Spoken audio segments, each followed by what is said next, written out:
Hola, buenas tardes. Hola Carlos, ¿cómo estás? Muy bien, qué bueno reencontrarnos de nuevo. Sí, ya era hora, ¿no? Hoy día es el 6 de julio y aquí en Alemania, donde yo estoy, es un poquito después de las 5 de la tarde. Yo soy Laura María Caldarone y esto es 14 Days to Change, 14 días para cambiar. Con nosotros tenemos a Carlos Rosales Dosa, periodista venezolano. Y esta es nuestra segunda entrevista, porque la primera fue hace 14 días, exactamente, el 22 de junio. Y ahí fue cuando, bueno, yo conocí a Carlos y empezamos a hablar de la situación en ese entonces en Venezuela y de otras cositas más, que ahora vamos a ver algunas de esas cosas antes de empezar esta entrevista. Voy a poner el video, Carlos, editado de algunas de las cosas que hemos hablado y bueno, para que la gente te conozca también. Y antes de hacer eso, solo para que lo tengamos en mente mientras que escuchamos cómo estaban las cosas hace 2 semanas en Venezuela, cómo estaba la situación, voy a decir las cifras de ese entonces y actuales. En ese entonces, Venezuela tenía 4.186 casos en total desde el principio de la pandemia y tenía 35 fallecidos.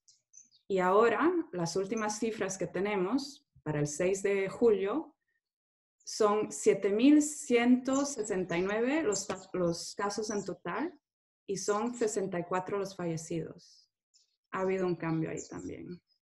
Sí, sin duda, y ha sido significativo, sobre todo porque justamente hoy, cuando nos estamos reencontrando para esta segunda entrevista, te comentaba que en el día de ayer, el, el vocero del presidente Nicolás Maduro, que mantiene la vocería ante la situación de la crisis pandémica, daba un número que era muy llamativo, pues desde que comenzó la pandemia se registró entonces con el anuncio de ayer el mayor número de casos registrados en 24 horas acá en Venezuela, con 419 casos, reportados el 5 de julio por el presidente Nicolás Maduro. Wow, 419, hartísimo, considerando que, bueno, hace 2 semanas tenían 4.000 y, ¿no? Eso, Así es. así. Eso es llamativo porque en un día no se habían reportado tantos casos en los, entre comillas, boletines que suele dar eh, la vocería oficial. Bueno, vamos a hablar también de eso porque eso ya, hay que hablar de eso también. Pero primero veremos tu video de hace 14 días. Te voy a pedir, por favor, que vayas en mute. Y me vas a avisar que todo esté bien con el video porque ya he tenido problemas. Entonces, que lo veas y escuches bien, ¿ya? Voy a poner ahora share y aquí está tu video. Tendrías que ver todo ahora. Y, Carlos, por favor, dime quién eres, cuéntanos un poco sobre ti. Bueno, muchas gracias Laura por esta invitación, por la consideración y bueno, yo soy Carlos Rosales Tosa, venezolano, periodista. Actualmente vivo o resido en el estado Lara, eso ubicado al centro occidente de Venezuela, acá en Sudamérica. Ejerzo el periodismo prácticamente desde 2007. Egresé de la facultad de la Universidad Santa María en Caracas, la capital de mi país, en el año 2008. Desde entonces me he dedicado al periodismo a través de distintos medios y bueno, en el andar de la dinámica país, la dinámica propia de lo que va haciendo la acumulación y todo, cualquier paso que uno da en esta carrera y en el transitar de la profesión, pues me ha llevado poco a poco por las distintas ramas de la comunicación. Actualmente, como ya te lo decía, estoy residiendo en el centro occidente del país por diversas causas y en el marco de la evolución me ha llevado un poco hoy a alejarme, si se quiere, un tanto del periodismo al que estaba acostumbrado, que si acaso ya hoy suelo hacerlo de manera independiente y aparte esa, digamos, esa pasión, porque al final eso es lo que es el periodismo, termina conviviendo también con otra también pasión reencontrada y que se ha vuelto afín, que es también dedicado de lleno al marketing digital y a las comunicaciones a nivel empresarial. Entonces, básicamente, en esa metamorfosis que uno lo lleva desde el periodismo hasta el marketing digital, dado también por el nuevo paradigma comunicacional, pues se ha desenvuelto este andar por la comunicación bueno, ya desde 2008 que egresé de la facultad y actualmente pues, conviviendo en este país en un contexto especial, no solamente para el país, sino para el mundo, dada la pandemia global que hoy nos toca vivir a esta generación. Y a ver, cuéntame una cosa, ahora en este momento, ¿de qué se está hablando en Venezuela? O sea, ¿cuál es el tema más importante? ¿Qué es lo que está pasando en el país ahora que todo el mundo esté hablando de eso o esté preocupado de eso? Siempre quedándonos con la pandemia, obviamente. Claro, fíjate que Venezuela es un caso complejo, ya me da un poco de risa porque a veces resulta difícil para el venezolano tener que explicar este cúmulo de cosas que ocurren en el país a muchos amigos, conocidos de otras latitudes.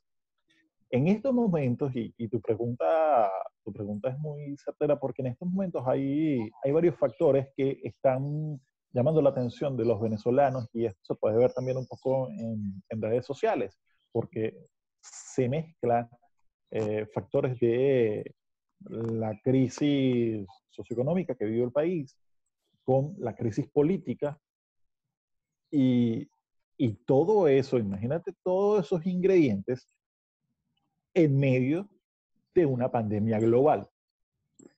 ¿Qué ocurre? Por ejemplo, cuando uno revisa ya esta semana, el día de ayer, el Ejecutivo Nacional anunciaba lo que ellos han llamado una especie de radicalización de las medidas ante la pandemia, o de la cuarentena. Fueron decretados, por ejemplo, regímenes especiales para, para distintos estados del, del país, atendiendo la situación con el cierre de municipios y cierre de carreteras interestatales. Por ejemplo, el gobierno anunciaba esta medida aludiendo que quiere evitar la propagación del virus, ya que cuando uno revisa el discurso gubernamental acá en Venezuela sobre la pandemia, es que la mayoría de los casos, y puedo hablar de una proporción 90%, 10%, la mayoría de los casos para el gobierno vienen del extranjero. Son casos que ellos llaman importados y una ínfima cantidad de casos comunitarios. Algo que no se entiende, pues también dicen tener muchos avances y los mejores protocolos en los controles fronterizos. Sin embargo, al parecer estos son burlados como nunca, cuando uno va a ver el discurso gubernamental. Entonces, todo esto hay que sumarlo a un contexto no solamente de radicalización de estas medidas que restringen la movilidad entre municipios, entre estados, obviamente extreman el confinamiento, sino que también hay que sumarlo a un contexto que es la escasez de combustible en el país. Algunos, los más escépticos y los que van hilvanando teorías, dicen que esta radicalización de cuarentena y de medidas que se anunciaba el día de ayer obedece también a que ya se estaría terminando el inventario de combustible con el que contaba el país que había llegado de Irán, por ejemplo. Esa es una de las tantas teorías que se hilvanan en torno a todo este anuncio del gobierno, porque, claro, cuando se hacen este tipo de anuncios con poca transparencia, sin mucha explicación, el venezolano no cuenta con por ejemplo, boletines sanitarios serios, es decir, el gobierno muchas veces no se limita a las cifras, a cómo lo está atendiendo, qué tipo de pruebas aplica, cuáles no, todos los datos necesarios, por ejemplo, cuántas pruebas de las que aplica, cuántas son PCR, cuántas son pruebas rápidas. Hace un mes y un poco más, la Comisión de Asuntos Humanitarios de la ONU había revelado un informe que precisamente dejaba en evidencia que el gobierno venezolano sumaba ambos tipos de pruebas y se vendía como la nación que más pruebas contra el COVID realizaba en el continente, y ciertamente es todo lo contrario. El país se ubicaba de último en una especie de ranking, y esto lo dejaba en evidencia ese informe. Entonces, esa poca transparencia, no, el venezolano no ve a nadie especializado al frente de la crisis pandémica, no se ve a un panel de expertos, o sea, epidemiólogos, médicos, no. La vocería oficial, por ejemplo, acá, ante la respuesta para la pandemia, la tienen el presidente Nicolás Maduro, el ministro de Comunicaciones Jorge Rodríguez y su hermana, que es vicepresidenta, Delcy Rodríguez. Entre estas tres figuras se maneja la vocería oficial frente al COVID. Llama la atención también, y esto es un detalle que a veces se pierde de vista, y es que Delcy Rodríguez, vicepresidenta de la administración Maduro, y que está designada al frente de la respuesta del país ante el COVID, vale entender que quizás no reste, pero sumaría un poco que fuera médico y epidemiólogo, pues mucho mejor, caso que no es así. Lo cierto es que Delcy Rodríguez está al frente de la respuesta del Ejecutivo Nacional frente a la pandemia. No solo eso, se ha olvidado o se perdió en el tiempo el nombramiento de la misma funcionaria al frente de lo que en su momento Nicolás Maduro llamó Estado Mayor Eléctrico, que era una comisión presidencial que tenía que afrontar, atender y resolver la grave crisis energética que vive Venezuela. Entonces, algo que también era responsabilidad, según el Ejecutivo, de la misma funcionaria. Eso se perdió en el tiempo, y Venezuela sigue acusando apagones a diario. ¿A día? Algo que también, sí, a diario. Mira, te lo puedo decir, anoche, por ejemplo, acá donde yo vivo tuvimos un apagón, y te puedo decir que fue corto. Fueron 2 horas y media sin servicio eléctrico, en una dinámica donde muchas veces se ven apagones de hasta 7 horas. 5 o 7 horas es lo habitual. Y wow, en este contexto uno se imagina cómo hacen entonces centros asistenciales para atender, por ejemplo, una pandemia, donde acá una de las primeras medidas, bueno, aunque eso ya lo conversaremos más adelante, quizás le compró tiempo al Ejecutivo, pero ese tiempo que compró ya se le acaba, y no se vieron medidas contundentes para intentar amortiguar un poco el golpe de una crisis como esta, y en la cual la gente está empezando a acusar un detalle también del tema, y es que el detalle con el confinamiento o las medidas de cuarentena es que no son para todo el mundo. Y en esto hablo en el caso del factor socioeconómico. Se requiere de un gasto público enorme para soportar de manera efectiva una medida como la cuarentena, algo que en Venezuela hoy no es posible, porque más del 70% de la población, prácticamente, para decirlo así, su trabajo, su dinámica, su economía personal depende del día a día, del que salga a trabajar.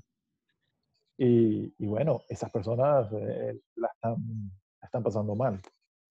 Claro, ese ese es un problema, bueno, que se ve mucho en Latinoamérica, pero claro, en otras partes del mundo también, en India y en muchos lugares en África. Correcto. Sí, esta pandemia es muy trágica porque, claro, te hace ver las diferencias, pero también muestra mucho que al final de cuentas, sin importar el país o el continente de donde uno proviene, los problemas son los mismos. Y volviendo a hablar de lo que estabas contando sobre la comunicación, ¿no? De la transparencia, eso ha sido un problema que demasiados países han tenido, de cómo se comportaron desde el principio o cómo continúan a comportarse, han perdido la confianza de sus ciudadanos, ¿no? Y si tú miras, por ejemplo, a los países que han tenido que han hecho mejor, por ejemplo, Nueva Zelanda y Uruguay, una de las cosas que sí tienen es que desde el principio el gobierno ha sido muy transparente, muy claro con la comunicación, explicando bien la situación, el qué es una pandemia, por qué hay que hacer estas diferentes medidas y qué es lo que esperan, no solo del gobierno, pero también de la gente. Y es muy difícil. Es muy difícil, sobre todo para esta gente que dices vos que su pan de cada día lo cosechan, digamos, ese mismo día, ¿no? Así es. Yo quisiera saber cuáles son tus esperanzas, o sea, cuáles son tus preocupaciones, qué es lo que crees que va a pasar en los próximos días, qué deseas que pase los próximos días y las próximas semanas. Bueno, en los próximos días, próximas semanas, lo que yo esperaría que pasara era que seguramente que la gente interiorice un poco más, eh, digamos, ideas básicas de la situación que atraviesa. Como si ya no vuelve más. Eh, Se necesita mayor prudencia en adoptar ciertas medidas que ayer eran sugerencias como nuevos hábitos cotidianos. Esto desearía que ocurriera un poco más. Eh, quisiera apelar a un mayor, y no tiene por qué ser algo del otro mundo, un mayor sentido común de quienes están al frente de gestionar esta crisis. Eh, no veo nada que me invite a ser optimista, pero sí me gustaría que eso ocurriera. Eh, Como se maneja con tanto cálculo político, no creo que eso vaya a ocurrir en los próximos días. Ojalá, ojalá sí, ojalá y se tira la toalla y digan, mira, más allá del cálculo político que tengamos, con esto no podemos solos, a esto y se tome con cierta seriedad. Pero en el corto plazo no lo veo. Veo más que la coyuntura este, se siga manejando con este tono político que hemos visto, más cuando eh, veo que en las próximas semanas puede de nuevo arreciar la crisis del país que venía condicionada por el factor energético. Y con esto me refiero al tema del combustible y cómo viene incidiendo en la dinámica socioeconómica venezolana. Eso es lo que puede estar ocurriendo. Yo apelaría a que en otras partes del mundo con suma prudencia se siga avanzando como lo vienen haciendo eh, naciones como, bueno, Estados Unidos, como Alemania, que desde un principio ha mantenido un, un trabajo considerable en la búsqueda de, de una cura o al menos alguna vacuna.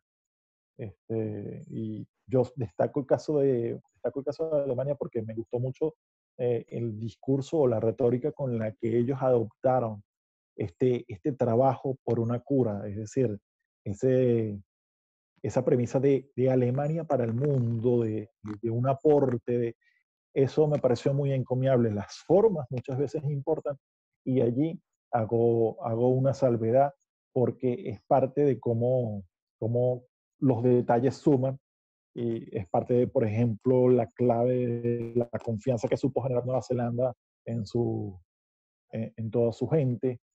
Y así, y son detalles que hacen falta en el manejo de estas crisis. Apelaría que algo de eso llegue a mi país. Y bueno, en casos como antes, no pareciera, el cálculo político va a seguir predominando, se suma unos nuevos factores que van a agudizar la crisis política y es la coyuntura político-electoral. En Venezuela es un año de elecciones parlamentarias. El factor de crisis pandémica quizás no incida, digamos, con mayor impacto en la alteración de cronogramas electorales que van a agudizar la conflictividad política, que muchas veces termina obstaculizando la respuesta a algo como una pandemia global que ahora aqueja a Venezuela. Y eso puede ser un factor que al final termine dejándole la factura a quienes siempre pagan la cuenta, que son las personas, que dependen de un sentido común entre sus gobernantes que les permitan darle una respuesta oportuna. Eh, no veo, lamentablemente no soy en estos momentos capaz de divisar alguna invitación al optimismo en el panorama actual. Sin embargo, esperando, esperando lo mejor y que estar preparado para lo peor. Es ser realista, ¿no? Sí, creo que acá en este contexto depende entonces mucho más de lo que cada uno como ciudadanos conscientes podamos aportar, podamos hacer. Es decir, desde el principio cuando se decretaba y por esto manejaba el tema de la primera medida que fue la cuarentena, también estaba el factor entre los ciudadanos de ser conscientes de la infraestructura sanitaria con la que cuentan, o más bien con la que no cuentan. Es decir, bueno, a evitar el contagio, a ser consciente de las medidas que se deben tomar, de la precaución que se debe tener para evitarlo y de algún modo es cierto aporte que se hace a no profundizar aún más el colapso de la infraestructura sanitaria venezolana y además de cuidarnos nosotros mismos, de caer en recintos donde quizás estaríamos más propensos al contagio. Quedándonos en este tema de que al final de cuentas todo depende de cada uno de nosotros, que en primer lugar la definición de pandemia es que una pandemia existe y se queda, sigue existiendo hasta que ya no haya en ningún lugar del mundo, ¿no? Y eso depende de cada uno, lo que decías vos ahora de cada acción, de cada acto que uno hace. Mi última pregunta de esta entrevista para vos es, ¿qué mensaje tú le darías a un Carlos de aquí en 14 días? Si podrías hablar con el Carlos que estará aquí en un futuro, en 14 días, ¿qué mensaje le darías? Bueno, el primer mensaje que le daría es que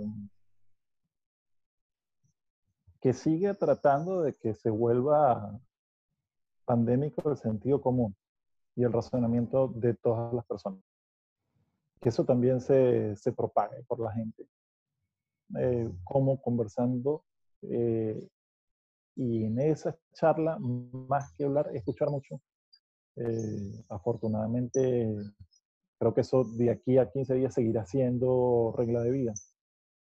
Escuchar mucho, hablar y tratar de que el sentido común sea lo que se propague entre la gente para que juntos y cada quien desde su trinchera pueda de algún modo sobrellevar de la mejor manera esta crisis y el impacto de la misma y ayudar a comprender precisamente que todo cambió, que no hay en cuando esto pase. Estamos en una transición a una nueva forma de vida a la cual nos tendremos que acostumbrar, a una nueva forma de vivir el mundo y es parte de lo que se nos viene y es parte de lo que bien podríamos ayudar como comunicadores a la gente a comprender. Pues sí, así es. Y terminando acá, podría hablar horas contigo, pero mejor lo dejamos acá porque al final de cuentas tú y yo nos vamos a ver en 14 días. Y bueno, Así es. Carlos, te agradezco mucho y nos vemos en 14 días. Muchas gracias a ti, Laura. En 14 días nos vemos. Hasta luego. Hasta luego. Pues Carlos en el futuro, que bueno, ahora es el presente, ¿no? Sí, Ahora es el agua ha corrido desde entonces. Sí. Mira, tú eres nuestra historia número 12, o sea, han habido la mayor parte están en inglés, pero tengo historias en español. Y la verdad que lo que te decía antes, que muchos de los problemas son iguales, ¿no? Son muy parecidos o casi iguales en esta pandemia en los diferentes países, continentes. Eso da igual el idioma, da igual la religión, da igual la cultura, da igual económicamente cómo están puesto, cómo está el país, ¿no? Pero bueno, primero las cosas importantes. Esta es la primera vez que ves el video. No habías Así es. visto, no habías ni siquiera escuchado ni visto el mensaje que tú te dabas a ti mismo, a tu futuro Carlos, ¿no? Y tampoco tus preocupaciones ni tus esperanzas. Cuéntame un poco, ¿qué dices ahora, 2 semanas después, 14 días después? Bueno, fíjate que una de los principales aspectos que ahora se toma en cuenta, sobre todo por las cifras a día de hoy que tú comentabas al inicio de esta charla, es precisamente cuando uno se permite cruzar esos datos, y a Venezuela le tomó al menos cerca de 71 días alcanzar los 1000 casos en el país. 1000 casos reportados por los voceros oficiales, de los cuales ya hemos hablado y bien se hacían mención en el video que veíamos. Sino que también, si bien 71 días bastaron para alcanzar los 1000, acá en Venezuela podemos contabilizar poco más de 100 días, 120 días desde que se decretó la cuarentena. Si de esos 120, un poco más de días, 71 nos tomó alcanzar los 1000 casos, eso nos daría que en menos, y hablamos de poco más de un mes, alcanzamos ya o superamos la barrera de los 4000, de los 6000 casos. Entonces eso es preocupante. Y ojo que este margen, este recrudecimiento de los casos registrados que rondaría los entre 5000, 6000, 6500 casos, había sido un escenario previsto hace un par de meses por la Academia de Ciencias y Matemáticas de Venezuela, en un informe que fue sumamente atacado desde Nicolás Maduro y todos sus ministros, e incluso hubo amenazas contra la academia por este informe completo que dieron, y el escenario que pintaban para junio y julio se cumplió, es el que vivimos hoy, e incluso superado porque, como bien lo señalabas, ya contamos con 7186 casos registrados en Venezuela. Va en franco aumento digamos, el impacto de esta crisis, y respuesta efectiva no se ve. Desde entonces, como te decía, se ha aplicado una especie de modelo 7x7 de las medidas de cuarentena en el país. ¿A qué me refiero con este 7x7? En que 7 días hay lo que denominan una flexibilización de la cuarentena, y los siguientes 7 días, la siguiente semana, se da una radicalización de esta medida, donde se limita la movilidad, donde se limitan muchas cosas. Entonces, bajo esta modalidad, uno observa poca seriedad, porque ¿cómo es que en el país hay una pandemia una semana y entonces se pretende que la propagación, ¿qué? ¿Acaso es que el virus descansa la semana siguiente? Eso te iba a preguntar porque no estaba segura si entendí mal o no, pero bueno, ahora con tu comentario veo que desafortunadamente entendí bien. Es una semana entonces que está el virus no está en Venezuela y puedes hacer lo que quieras. Esa es la idea. Precisamente por eso en el video que veíamos hace un rato te comentaba que a veces resulta difícil explicar a amigos en otros países lo que ocurre acá en Venezuela. Es complejo, como tú decías, muchas veces la ineficiencia que han tenido los gobernantes ante esta crisis ha sido prácticamente global, eso ha sido universal, nadie escapa, pero acá tenemos estas particularidades que vuelven la cosa incluso hasta un poco más inverosímil. Mira, yo te voy a contar una cosa que, bueno, te la cuento a ti con la esperanza que otros venezolanos y otras personas de Latinoamérica, sobre todo, pero bueno, del mundo también escuchen y se pongan a reflexionar y después, si no me creen, que hagan ellos mismos la búsqueda, que ahí la historia, lo que ha pasado, los números no mienten, eso es. Yo soy mitad boliviana, ¿no? Y mitad italiana. Y esto de la pandemia he estado muy atenta desde enero, obsesionadamente desde febrero y tristísimamente en marzo, ¿no? Entonces yo, como ya se sabe, Italia empezó así feo mal lo del norte de Italia y bueno, de ahí como un efecto dominó alrededor del 22-23 de febrero, ¿no?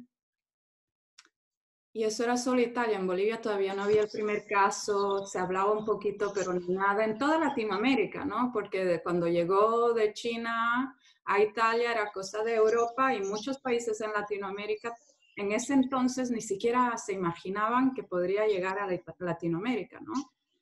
Eso ya hemos hablado un poquito la vez pasada.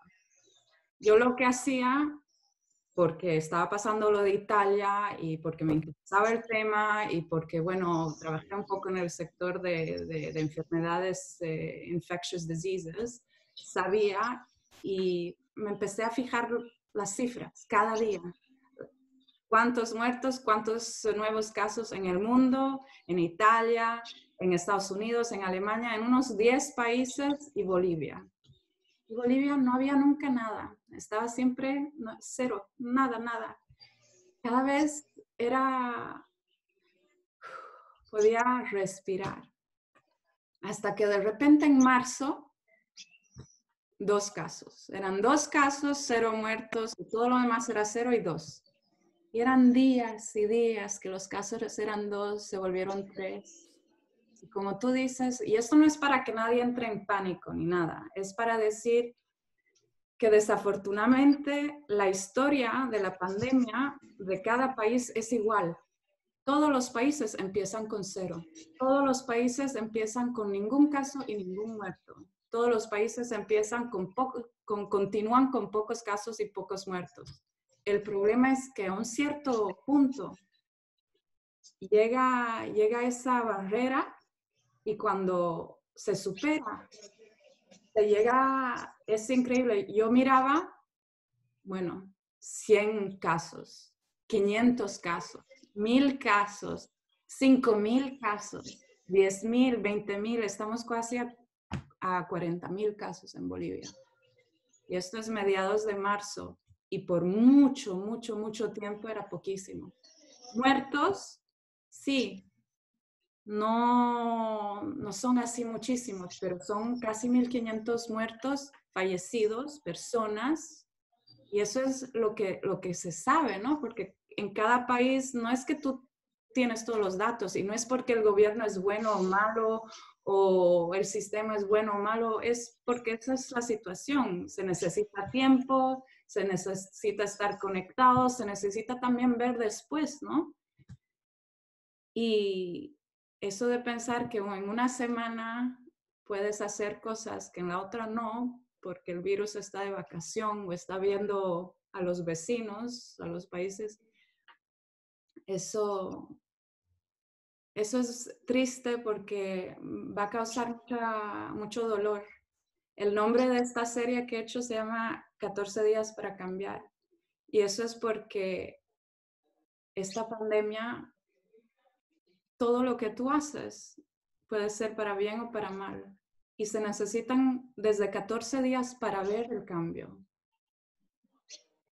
Y si haces algo bien una semana y después la otra no, el cambio nunca va a ser para bien.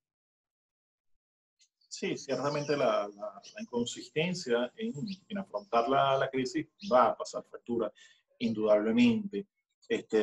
También, ¿qué ocurre? Que sigue, si bien ha habido un cambio, porque también en la primera entrevista, yo precisaba que según el discurso oficial, cuando uno sacaba la proporción, prácticamente para el gobierno el 90% de los casos que se registraban acá en Venezuela eran extranjeros.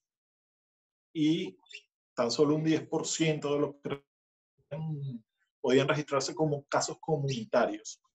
Esta proporción ha cambiado. Ahora prácticamente te podría decir que es un 70-30, 80-20 los casos comunitarios. Ha bajado un poco porque, bueno, ya no es sostenible.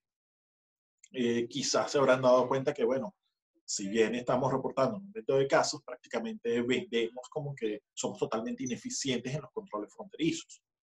Ahora, lo que sí se ha mantenido en el tiempo, en la retórica oficial, es que esas acusaciones prácticamente en los que, a juicio de él, por ejemplo, por mencionar un caso, si bien ha apuntado que los extranjeros provienen de Brasil y de Colombia, es con Colombia con quien se ha mantenido más el discurso de que obedecería todo y esto lo ha dicho Nicolás Maduro, y a continuación lo que vaya a decir puede sonar inverosímil, pero ha dicho que ha sido parte de un plan del presidente Iván Duque para filtrar a Venezuela con nacionales que estén contagiados, y incluso se animaba a dar números de que cerca de 3.000 connacionales ingresaron al país contagiados, y prácticamente el gobierno los vende como armas biológicas de Colombia, estas personas, por aquello que te decía de la criminalización del enfermo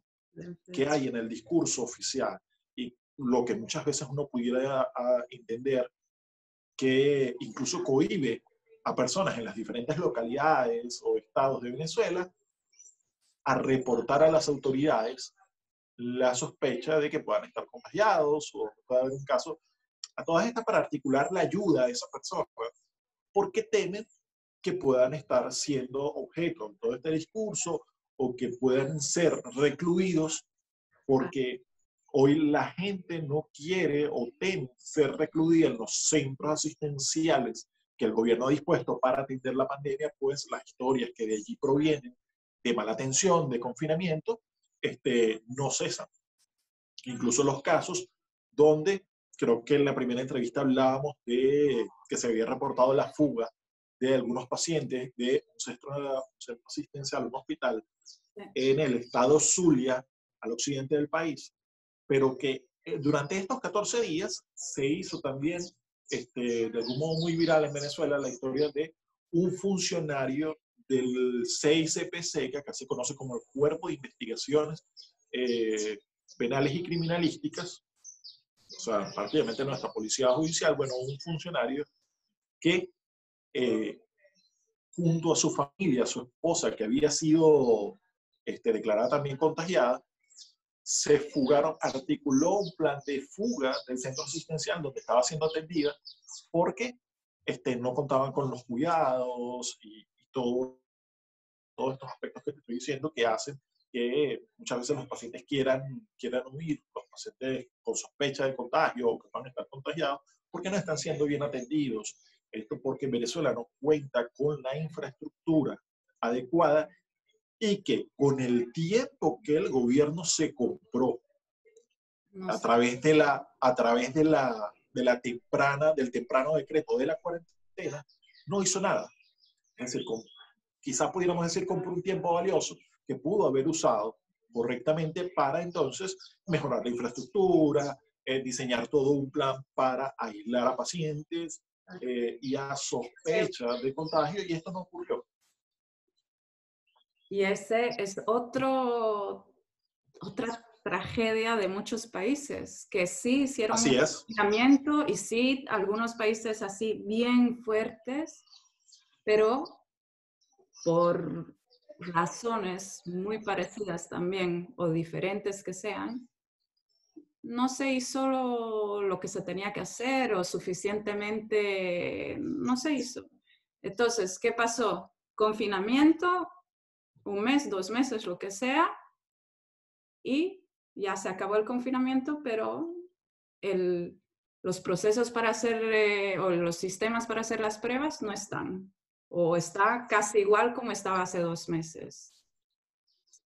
Los centros de la gente para que tiene que llamar para ver esta persona fue infectada, bueno, con quién ha estado, dónde ha estado, ¿no? Los contact tracers, que le dicen en inglés, nada.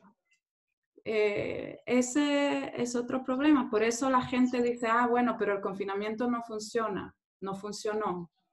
No, el confinamiento era para comprar tiempo, ganar tiempo para poder hacer otras cosas.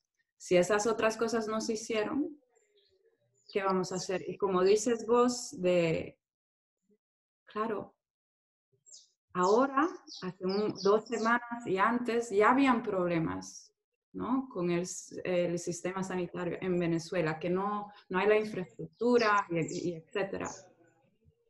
Por eso mismo, todos los que pueden, la gente que puede, la gente privilegiada, ¿qué quiere decir privilegiada? La gente que puede trabajar en casa, la gente que tiene la ropa que necesita y bueno, ese vestido, esos zapatos o esa comida, no es que necesita salir, esa gente que se queda en casa, esa gente que cuando sale, si es que tiene que salir, que lo haga solo porque es un motivo esencial, ¿no? Y que lo haga con la mascarilla bien puesta, que lo haga con el distanciamiento social, pero porque si no, va a empeorar.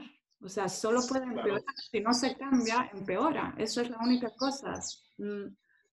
La magia, aunque hayan presidentes y personas en el mundo que han dicho que esto desaparece, no desaparece algo así.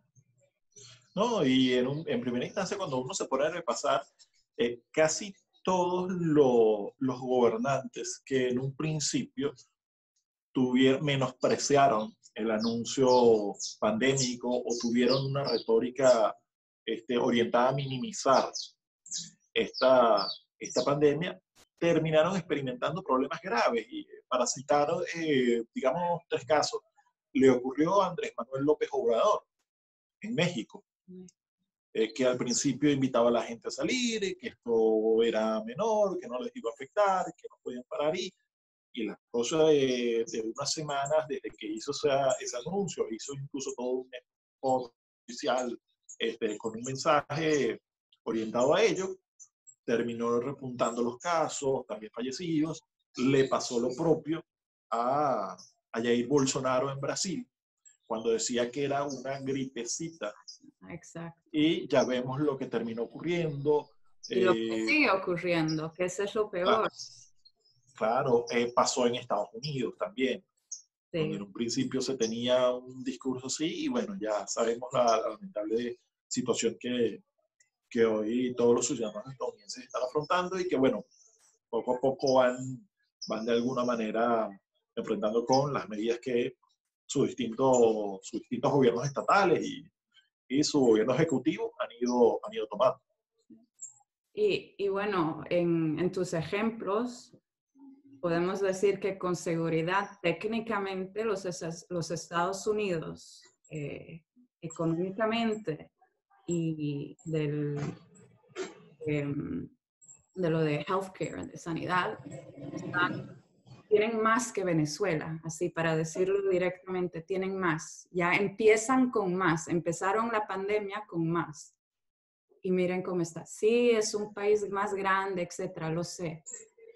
Pero miren, hay que ver cómo están. Entonces, un país como Claro. Venezuela, un país como Bolivia, que no empieza así, no puede hacer los mismos errores y no los puede hacer por tanto tiempo. Ese es el problema. No, no puede. O sea, de poder puede, pero entonces va a sufrir mucho más. Sin duda, porque no contamos con esa infraestructura con la que aún así Estados Unidos tiene problemas. Por ejemplo, más de 41 millones de desempleados por el impacto de la pandemia, que no debe ser fácil, lo que se registraron allá, y bueno, y después ha pasado, según las previsiones, a crecer el impacto también acá en Latinoamérica, donde también de a poco vamos acusando el impacto, como tú decías, en menor medida, pero con un ritmo progresivo preocupante. Sí, sí, porque mira, hace un par de días la Organización Mundial de Salud ha dicho, sí, es verdad, hay algunos países que están bien, han reaccionado bien, su respuesta es buena y están bien. Nueva Zelanda, Alemania también, otros países. Pero en general, mundial, porque la pandemia es mundial, no, la pandemia está acelerando, está empeorando en Sí, y Latinoamérica. por eso bien lo señalaba también en la Semana de la Organización Mundial de la Salud, donde expresaba que esto está lejos de terminar. Sí, no, esto es apenas el principio. Y si esto es el principio, porque claro, no es solo la pandemia, hay todos los problemas que la pandemia causa o empeora, ¿no? Hay eso también. Sí, Por eso hay que correcto. entender, por eso hay que entender qué es la pandemia, qué es una pandemia, de verdad entender eso y el por qué hay ciertas cosas que hay que hacer, que no son cosas nuevas ni raras ni inventadas del 2020. Son cosas que se han hecho en otras pandemias, en el pasado, en epidemias que nunca se volvieron pandemias, por eso mismo, porque se actuó y se hicieron ciertas medidas, ¿no? Es, no sé. Termina siendo desconcertante precisamente cuando, por eso que mencionas, que hay, digamos, un historial, hay ejemplos a tomar, hay modelos a seguir, ¿no?, para que los distintos países apliquen, y esto no ocurrió. Eh, y bueno, hoy se pagan las consecuencias, y en los países con una menor infraestructura o una infraestructura reducida, pues no van a sufrir mucho más. Acá en Venezuela, bueno, incluso las personas, y ya lo hemos hablado, las personas quizás un poco más conscientes también toman mayores previsiones, porque también saben que no cuentan con infraestructura para ser atendidos, tienen miedo del sistema hospitalario venezolano, saben que no cuentan con nada, y es decir, no solamente los pacientes de COVID-19, es algo que sufren también los pacientes oncológicos, con un drama terrible, sin acceso a medicamentos, algo que no es solamente acá en Venezuela. Hemos visto en este último mes como, por ejemplo, en México han habido reclamos por ese mismo problema. En Venezuela llevamos ya un tiempo con eso, pero en distintas patologías es un karma conseguir medicamentos. Es toda una travesía. Hay quienes sí los pueden conseguir, pero con, Tampoco. unos altos, con un alto costo. Sí. Y si los consigues es difícil, tienes que esperar que de repente, no sé, lleguen importados, eh, y bueno, lleguen en cantidades reducidas, se agotan rápido.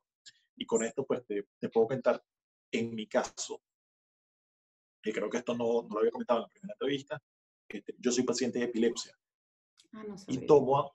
tomo anticonvulsivos. Y tener acceso, conseguir estos anticonvulsivos acá es toda una travesía en el país. Es algo, es, digamos, una, toda una carrera cuesta arriba mensual para intentar conseguir el tratamiento. Entonces, allí un ejemplo de lo que, por ejemplo, a mí me puede pasar en menor medida, a pacientes de otras patologías les pasa requiriendo un esfuerzo titánico para poder tratarse.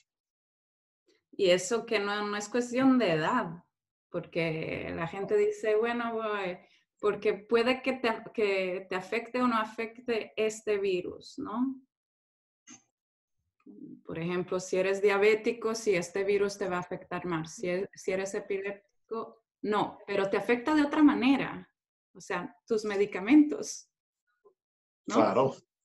Sí. Entonces, no es cuestión de edad ni de nada. Es cuestión que todos estamos en las mismas. Y tú decías, bueno, hay una historial de lo que estamos hablando, ¿no? Que hay de hace 100 años, 5 años, 10 años, miles de ejemplos hasta más. Pero también tenemos la suerte que hay ejemplos en el presente, al mismo tiempo. Fíjate en Asia, fíjate en Europa, fíjate en Canadá. Y si quieres fijarte en Estados Unidos porque te encanta Estados Unidos, fíjate en Alaska. Si quieres Estados Unidos porque cualquier motivo, bueno, no tomes a Estados Unidos como ejemplo porque desafortunadamente en esta crisis mundial no es un buen ejemplo. Pero hay cosas bonitas, hay cosas buenas. Alaska. Sí. Y si no, caso sí lo va a mencionar. Asia, hay que fijarse en Asia, porque cuántas epidemias han habido que se quedaron epidemias, que no se volvieron pandemias por cómo reaccionó. Mira Vietnam y Estados Unidos tuvieron, si no me equivoco, el primer caso el mismo día, en enero. La diferencia es increíble. Sí, los países son uno más grandes que otro, ya, pero Vietnam está ahí al lado de China. Está ahí al lado de China. Y Vietnam tiene menos de 500 casos. Menos de 500 casos. ¿Y tú sabes cuántos muertos tiene? 0. Gran diferencia. 0. Entonces, de poder se puede. Algunos países empiezan con un poquito más, eso es verdad, con más suerte. Pero la suerte se cambia y eso depende de cada uno de nosotros. Y no es cuestión, pero mi gobierno dice, mi gobierno hace, yo hago lo que... Sí, eso tiene que ver, claro que sí, cómo no. Pero también tiene que ver lo que uno piensa, lo que uno busca, lo que uno entiende, lo que uno aprende y lo que uno quiere hacer, ¿no? Así es. Y la lucidez que se tengan para precisamente adoptar todas esas medidas, no solamente las que dicta el gobierno, sino las que propiamente puede hacer cada ciudadano desde su hogar. Exactamente. Mira, yo tengo una pregunta más, porque si no, vamos a hablar hasta mañana otra vez. Pero antes que te haga mi última pregunta de esta tu historia, tengo una curiosidad, porque hace 2 semanas me estabas contando que había, bueno, esta teoría, ¿no? De que estaba terminando el combustible de Irán y todo, y quería saber si había más noticias, o sea, cómo ha evolucionado ese tema. Sin duda. Hablábamos en ese entonces de que había ya, se iba también a comenzar a agotar. ¿Qué ocurre? A día de hoy ya se va tornando realidad, ya estamos en esa recta final porque ¿qué ocurre? Incluso en algunas partes el combustible ahora se puede sortir solamente si portas lo que se denomina una especie de salvoconducto. Eso le va a permitir, digamos, una consideración especial para que pueda abastecerse de combustible. Ya es un poco más restringido y ya se habla que en los próximos días o en la próxima semana podría estar de algún modo materializándose esta nueva escasez de combustible que estaría afectando a todo el país. Quizás una situación que, según reporta mucha gente, se observa con menos intensidad hacia la capital del país, donde por lo general el gobierno procura, entre comillas, que no falte nada. Es decir, por ejemplo, en la capital del país es donde menos apagones se registran. es donde quizás es más factible o es más fácil abastecer de combustible muchas veces. Más allá de que durante esta crisis, durante estas últimas semanas, sí se observaron algo que era cotidianidad en el resto del país, que es largas colas para surtir combustible, y todo ello pues vino a como que equilibrar un poco más las realidades que tienen tanto la capital como el resto de estados en Venezuela. Pero ya estaría próxima a materializarse eso que dicen de, bueno, una nueva escasez de combustible en el país, por los problemas que hay de producción acá en Venezuela, con toda una infraestructura petrolera venida a menos. Es increíble, pero lo que fue alguna vez Petróleos de Venezuela, una de las principales empresas mundiales productoras de petróleo, hoy prácticamente está totalmente reducida, en quiebra y con otros problemas que tiene, como los de liquidez que tiene la empresa, que había sido la principal caja chica porque Venezuela ha sido un país con un modelo rentista que se apoya en la producción de petróleo con la que hoy no cuenta. Por eso es que problemas habían ya demasiados, ¿no? Cada país.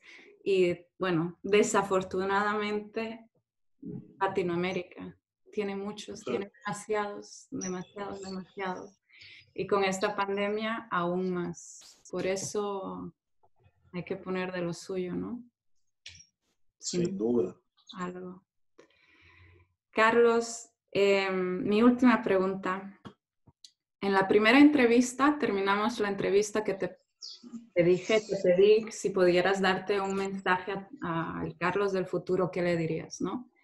Entonces ahora lo que te pido es, con esta experiencia que has tenido conmigo de 14 Days to Change, 14 días para cambiar, que tuvimos la primera entrevista hace 2 semanas y hemos visto cómo ha cambiado, me contaste la situación en ese entonces, tus esperanzas y bueno, todo lo que hemos hablado hoy día también. Mi pregunta, y bueno, tus experiencias de la pandemia, ¿no? Obviamente. Mi pregunta es, ¿qué mensaje le darías a cualquier persona que va a ver este video, que va a ver tu historia, que sea de Venezuela, de Latinoamérica o del mundo, y que esté en un país que esté mejor que Venezuela o peor que Venezuela? ¿Qué es lo que le dices? Bueno, en estos momentos y dada la situación, este tipo de crisis, como ya lo habíamos dicho, cuando se hacen las cosas mal, terminan pasando factura a los ciudadanos, pero que muchas veces parte de esa factura también corresponde a la misma población. Siempre va a ser muy importante que se interiorice lo que es esta pandemia, la necesidad de la prevención, la urgencia de no tomárselo a la ligera y no ver como represivas las medidas que se puedan adoptar muchas veces para esta prevención. Con esto me refiero al discurso que muchas veces hay de que precisamente reprime una especie de libertad la medida de cuarentena. Nosotros podemos contribuir con esa prevención y es necesario, no solamente, como ya lo decía, hablando para interiorizar este concepto, la necesidad de ser más conscientes de ello, porque muchas veces estamos a merced de gobiernos que no ofrecen respuestas oportunas. Muchas veces están más pendientes del cálculo político que de la del verdadero factor que importa, que es la salud de la colectividad a la cual le deben respuestas. Muchas veces no estar a merced de estos gobiernos depende de nosotros mismos, depende de la conciencia que tengamos de lo que significa todo este problema. Y es ese requerimiento o esa petición que yo le haría a todos. Contribuir para no depender precisamente de esos errores que se vienen cometiendo y que ha sido una tendencia universal más allá de las excepciones. Conciencia, es a lo que podría invitarles a todos. Pues el mensaje perfecto para esta serie y para esta situación, conciencia. Sí.